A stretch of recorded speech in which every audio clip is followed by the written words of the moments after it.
Hello दोस्तों, आप सभी को स्वागत है हमारे यूट्यूब चैनल राहुल क्लासेस में। आज मैं क्लास 10th के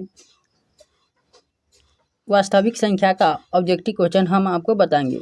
तो आप लोग शुरू से अंत तक देखिएगा और वीडियो पसंद आएगा तो अपने दोस्तों के पास शेयर जरूर कीजिएगा। देखिए क्वेश्चन नंबर 1 है सबसे छोटी प्राकृतिक संख्या है। ए में है 0, बी में -1, सी 1, डी 2। तो प्राकृतिक संख्या किसे कहते हैं? तो गिनती की संख्या को प्राकृतिक संख्या कहते हैं। तो इसमें पूछ रहा है सबसे छोटी प्राकृतिक संख्या कौन सी है। तो सबसे छोटी प्राकृतिक संख्या 1 है, तो 1 के सी हो जाएगा। क्वेश्चन नंबर 2 है निम्नलिखित में कौन सी परिमेय संख्या है। परिमेय संख्या किसे कहते हैं? जो रूट में से निकल जाता है उसे परिमेय संख्या कहते हैं, जो रूट में से नहीं निकलता है उसे अपरिमेय संख्या कहते हैं। तो रूट 25 का वर्गमूल कितना होगा? तो रूट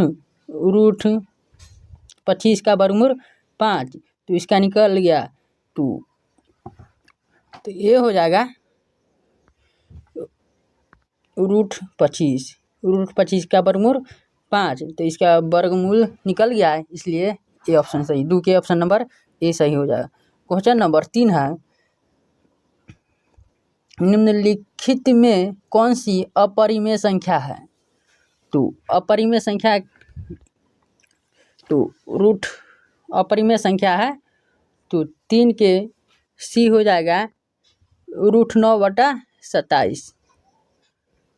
क्वेश्चन नंबर 4 है यदि भाग एल्गोरिथम ए बराबर BQ प्लस आर में ए बराबर दिया है 37, बी बराबर 4 और आर बराबर 1, तो क्यू का मान निकालें। तो देखिए पहले लिखेंगे ए बराबर BQ प्लस आर, तो ए का मान दिया है 37 बराबर बी के मान 4 और बी क्यू, तो क्यू के मान कुछ नहीं, क्यू ज्ञात करना है और आर दिया है 1। तो ए बार BQ प्लस आर, तो ए के मान 37 और बी के मान 4 क्यू जोड़ और आर के मान 1, तो लिखेंगे 37 और ई 1 आएगा तो -1 एनी बराबर 4 क्यू, तो घट जाएगा 36 बराबर 4 क्यू कट जाएगा 4 9 36, तो 9 इसका आंसर हो जाएगा। तो 4 के ए हो जाएगा 9।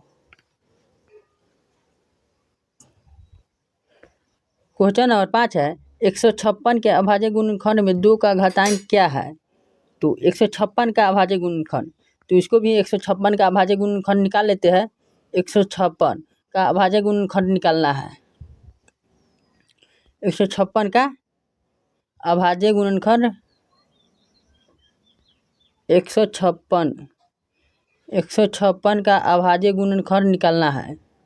तो 2 से लगाएंगे, 2 से 2 7 14, 2 8 16 78, 2 से लगाएंगे 2 3 6, 2 9 18 39 और 3 से लगाएंगे 13 3 39, तो 2 का घातांक हो जाएगा 2। तो 5 के तो 156 का घटाएंगे 2 हो जाएगा, तो 5 के A option number A. Question number 6 है निम्नलिखित में कौन सी अभाज्य संख्या है। ए 15, बी 23, सी 12 और डी 75। निम्नलिखित में कौन सी अभाज्य संख्या है। तो अभाज्य संख्या पता होगा जो पूरा विभाजित नहीं होता है और 2 से जो पूरा विभाजित होता है उसे भाज्य संख्या कहते हैं। तो देखिए इसमें अभाज्य संख्या कौन सी नहीं है। तो 15 ये भी भाज्य संख्या है। 20 23 इसमें 2 से भाग नहीं लगेगा, 1 और स्वयं से भाग लगता है उसे अभाज्य संख्या कहते हैं, और जो 2 से पूरा भाग लग जाता है उसे भाज्य संख्या है। तो इसमें 1 और स्वयं से भाग लगता है, 1 इसमें 1 और खाली 23 से लगता है, 1 और 23, तो ऑप्शन बी हो जाएगा सही। 6 के बी। क्वेश्चन नंबर 7 है, सबसे छोटी भाज्य संख्या और सबसे छोटी भाज्य संख्या और छोटी अभाज्य संख्या का मौसा कितना होता है? तो 2 हो जाएगा, 7 के यानी 7 के बी हो जाएगा 2। क्वेश्चन नंबर 8 है, 2 लगातार संख्याओं का मौसा कितना होता है? 2 लगातार संख्याओं का मौसा है, ए में है 0, बी में 1, सी में 2, डी में 4, तो 2 लगातार संख्याओं का मौसा 1 के होता है। ध्यान में रखे है, 2 लगातार संख्याओं का मौसा 1 होता है। 8 के बी। क्वेश्चन नंबर 9 है, निम्नलिखित में कौन सी अभाज्य संख्या है? ए में 6, बी में 9, सी में 15, डी में 11, तो अभाज्य संख्या बताए हैं, तो इसका 9 के डी हो जाएगा, 11 है जो अभाज्य संख्या हुआ, क्योंकि 1 और स्वयं से भाग लगता है। क्वेश्चन नंबर 10 है, 2 परिमेय संख्या के बीच कितनी परिमेय संख्या हो सकती है? इसमें कह रहा है 2 परिमेय संख्या के बीच कितनी परिमेय संख्या हो सकती है?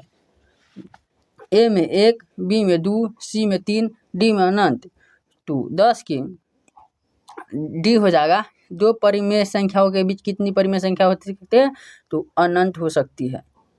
तो यह टोटल 10 क्वेश्चन था, और आपने 10 में कितना सही किए ज़रूर बताइएगा। धन्यवाद।